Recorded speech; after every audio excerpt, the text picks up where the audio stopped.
Hopefully I won't need to use it, but knowing me, I'll probably end up falling into a trap or messing up some calculations later. Wow. Unbelievable. So, yeah, I needed to use the Draconic Time Crystal. Anyway, before you see how we got to this point, why don't we go back to the aftermath of Chapter 4 first?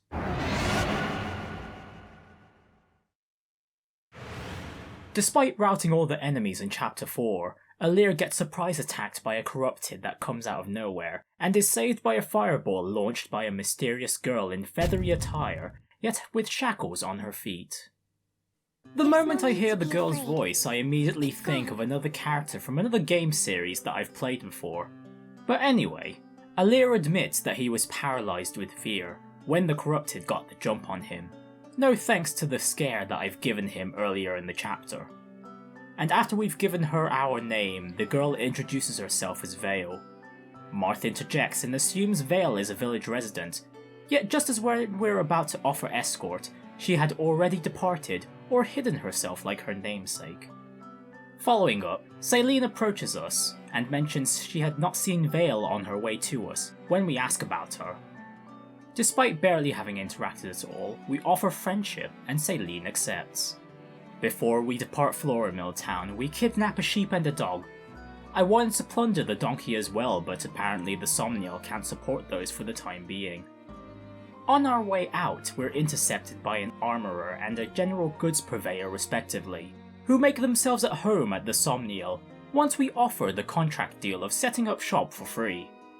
We are also provisioned 10,000 gold by Vander, which will be put to good use. Once we get back to base, we are shot with a barrage of goodies from various updates past. We also improve our bond with Marth, which only consisted of 2 sentences.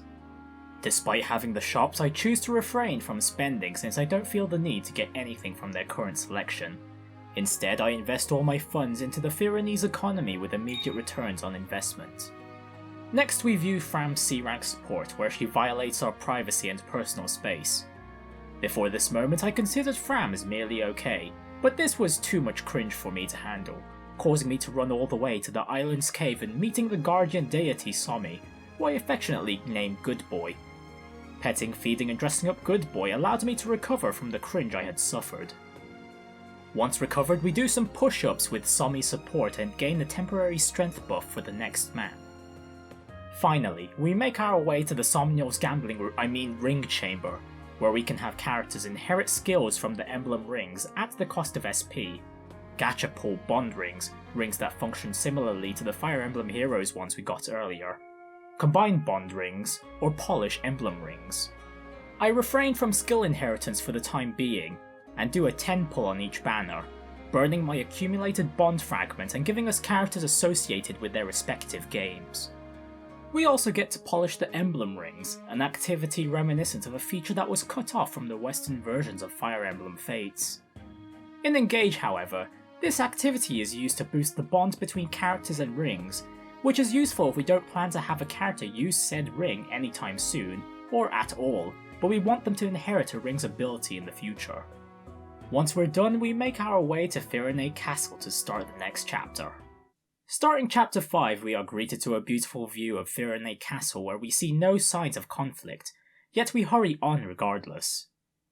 In the castle, the Illusian army have occupied the territory and have Queen Eve captive, currently being interrogated on the whereabouts of Faraway's emblem ring.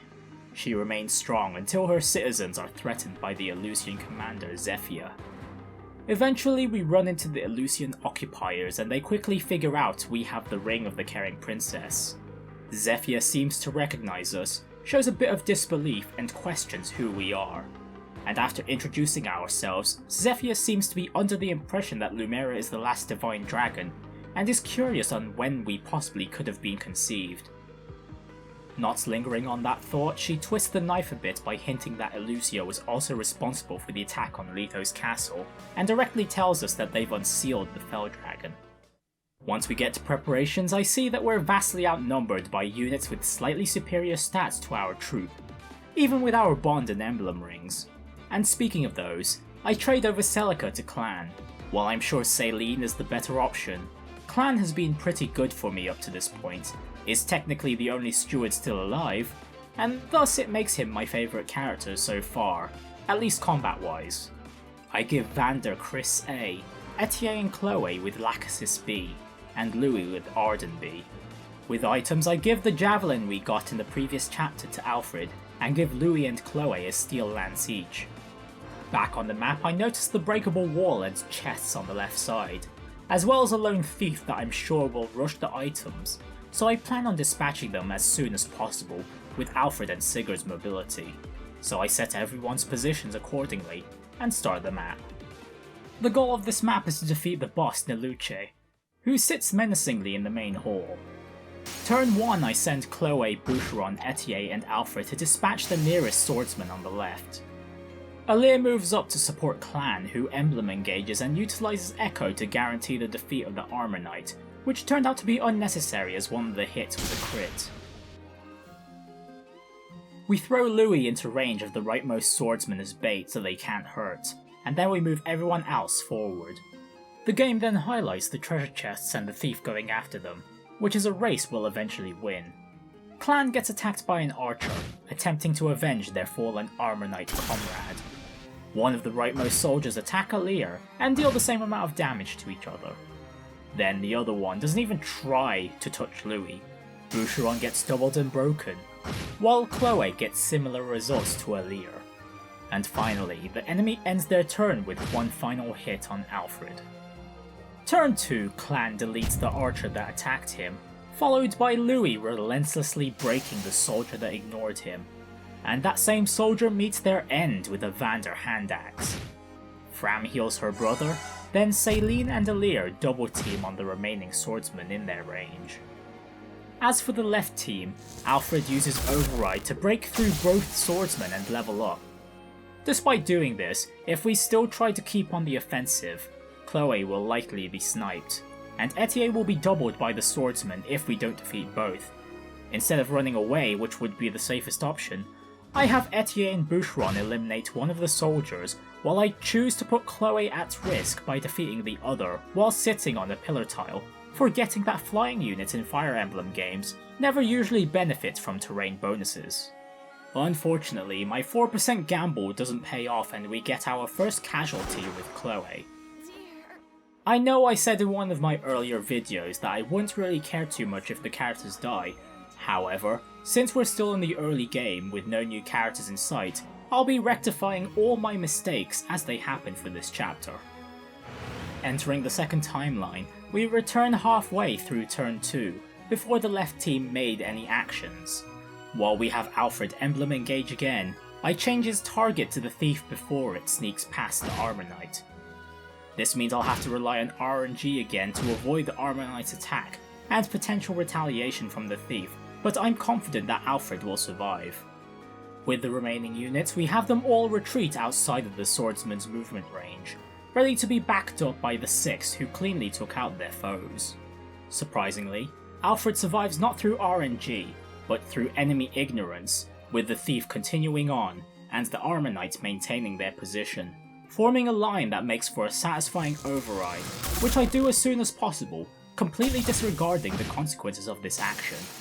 Realising my mistake, I attempt to use Warp Ragnarok to have Clan back up Alfred by attacking the archer.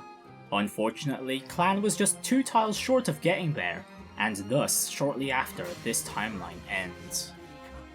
This time we go back to before Clan made his move. Louis and Vander repeat their first timeline actions, and this time we have Alir take out the nearby archer. Celine hits the swordsman first, then Clan finishes it off, now having the distant archer in range of Warp Ragnarok for the next turn. Now that I know the room with the thief and Armor Knight is mostly safe, this time we just tuck Alfred on the side and heal with a vulnerary so he's at full strength when it's time to override, and then the remaining moves mimic the previous timeline. Turn 3, Fram heals Alir and levels up. Etienne, Chloe and Alir gang up on one of the swordsmen, and Alir too receives a magnificent level up. Boucheron heals himself and supports Celine and Vander's destruction of the other swordsman. Vander is positioned in a way that will cause the other soldiers we've neglected to approach us on their turn while also making sure he's guaranteed to survive. Clan uses Warp Ragnarok and slams the distant archer into critical condition. And we override again with Alfred, which brings him to level 6. At this point, I come to the realization that there is no enemy on the map that holds keys for the chests, making me wonder if we must let the thief take the treasure first. Putting that thought on the back burner, the enemy phase gets Alfred broken, though not in KO range of the archer. Vander gets broken too and lures the enemies in as planned. Turn 4, Clan takes out the archer that survived Ragnarok, and I have Alfred retreat to the treasure chest room, where thankfully we're able to open chests without a key or a thief of our own, and get the armor slayer from the first chest. Back on the other side of the map, Boucheron and Etier double team on the swordsman, giving Etier a crappy level up. Vander weakens one of the axe soldiers, and Alir finishes it off. Fram heals Chloe, then Louis and Chloe bully the other axe unit to death. The remaining archer can't finish anyone off in their range, so I have Céline approach and burn them. The archer then targets Etier, probably because she has the lowest defense out of their potential targets, which is a bit baffling considering they could have got a free hit on almost anyone else before their demise. Turn 5, Clan destroys the axe soldier chasing him, and levels up to level 4. Alfred maneuvers to an Emblem energy tile and uses his remaining vulnerary. I move Alir up to let Etier take his spot, and she puts the Illusion archer to rest. Louis charges at the approaching swordsman and sends them flying. I have Chloe hug the wall to the north with her javelin at the ready to bait the mage on the other side. Fram heals Boucheron, Céline moves up and Vander goes next to her to make use of the Gentle Flower ability. The enemy phase has the thief remain gung-ho about the chests, and Alir gets broken.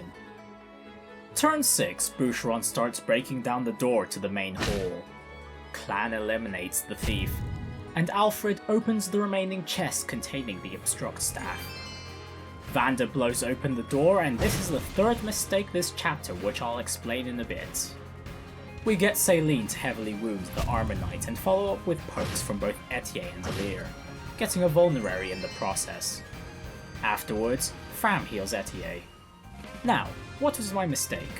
Well, I calculate the amount of damage that the Armor Knight and the Axe Soldier would deal to Boucheron, and it's more than enough to slay him, even if he was at full HP, though that's if both main attacks hit, which they unfortunately do.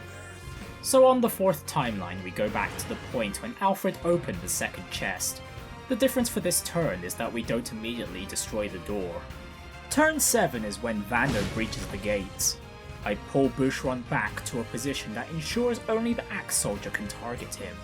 Louis takes Boucheron's previous spot, and we have everyone else cluster up, while the duo at the top left of the map breaks open the damaged wall. The enemy phase goes about the same way as turn 6 on the previous timeline, except Louis is the target of both the Axe Soldier and the Armor Knight. With his sheer bulk, Louis survives the barrage and levels up so he can tank even harder. As planned, the mage gets baited by Chloe, who comes out on top of their exchange. Then, 2 archers and 2 cavalry units reinforce the enemy ranks. Turn 8, thanks to the reinforcements, I rescind the plan I had of Alfred and Clan charging in early, thus I leave them alone for later. Chloe defeats the mage that attacked her. Boucheron attacks the Armor Knight, Alir finishes off the Axe Soldier. Céline burns the Armor Knight as well, causing them to drop the Rider's Bane they were wielding. Vander then softens up the mage for Etier to finish off. Fram heals Louis for his amazing tanking, and Céline rewards him with the Rider's Bane for the same reason. On the enemy phase, only the reinforcements approach. Turn 9, Fram heals Boucheron before he charges at the cavalry on the right and misses, putting me in a panic to try and at least dispatch one of the cavalries, which we do with Vander, Céline and Etier. Unfortunately, this is the end of this timeline, as neither Louis or Alir have the movement to sit on the tile to the left of Etier, which leaves her open to being defeated by the cavalry and the archer together. And so we open the 5th timeline, going back near the start of turn 9 and switch to defense by putting everyone into a triangle formation like so. Fearing Louis' Rider's Bane, the enemies attempt to penetrate through Boucheron and Vander, though they are able to survive the onslaught. Turn 10, Etier fells the rider that attacked Boucheron, while Louis overkills the one that attacked Vander. Alir and Céline take down the archer on the right, while Boucheron and Chloe shred the other one, bringing Chloe to level 7. Vander rushes forward and Fram chases after him to heal his wounds. On turn 11, Fram heals Vander again and levels up to level 4. Vander then positions himself to bait the leftmost axe soldier with some hand-axe to hand-axe combat. Everyone else follows and we have Boucheron use a vulnerary. I also place Chloe and Alir in range of the sword units, after I've made sure they won't get defeated, and then pass my turn. The enemy phase starts with the hand-axe warriors dealing the same amount of damage to each other, and Alir and Chloe getting the upper hand on their respective opponents. Turn 12, Etier attacks the swordswoman on the left, and Chloe finishes what she started. Louis moves forward to get in range of the remaining cavalry units by the boss's side, and attempts to fell the swordswoman on the right with a Rider's Bane, yet he misses. Instead, Céline and Alir bring them down, putting Alir at level 6. Boucheron interrupts the honourable hand-axe duel and strikes. To pile on the dishonour, we bring Alfred to finish off the soldier from behind. Clan safely waltzes into the main hall and Fram heals Chloe. And Vander finishes the turn by throwing an axe to the Eleusinian monk's face. The boss makes their approach and the enemy monk requests Alir to end them, to which we happily oblige. Turn 13 and I have Fram heal Alir, after finding out that he's in the boss's kill range. To minimize the boss's potential targets, I have Louis move to the boss's right, and use the Rider's Bane to severely injure the cavalry next to him. We triple team the rider on the left with Clan, Etier and Boucheron, not realizing until later that this will lead us to switching to another timeline soon. Céline shows no mercy on the heavily wounded cavalry, and then I have Alfred Emblem engage and use Override for a free hit on the boss, though not before seeing this humorous exchange. You invaded my castle and threatened my mother. I'll slay you where you stand. Oh, the Prince of Flowerland is threatening me! I'm real scared. After the attack, I am made aware of the presence of the Revival Stones mechanic, which gives enemies multiple HP bars, meaning it's impossible to defeat them in one round. And if it works the same way as in Fire Emblem Three Houses, then it's possible that it could also buff the boss as well each time a stone is broken, though from what I can see, the current boss doesn't show any indication of such a thing for now. Finally, I put Vander on the boss's left and Alir on the last adjacent spot to utilise Lone Star Rush to destroy the Revival Stone. It was at this point that I realised that the boss was wielding a hand axe. Though I was still confident that my units could take a hit, I completely forgot that Etier was also in range, and so my hubris is quickly shattered and I bring us to the 6th timeline. We go back to when Clan initiates on the left cavalry, and we take actions like the 5th timeline, with a few differences being that Etier dishes her attack from a safer position, and Chloe finishing off that rider instead, from the tile that Etier died on. And don't worry, I've checked beforehand that she can survive a hit from the boss at her current health. Breaking the boss's Revival Stone happens the same way as the previous timeline. As I said, Chloe can tank a hit, though with no counterattack. Final turn, we start piling on the boss, starting with Alir who safely deals 12 damage. Céline contributes 20 from 2 fireballs. This time around, Etier can survive a hit from the boss, though I'm not too sure whose skill she's benefiting from. And then we let our good boy Clan get the finishing blow.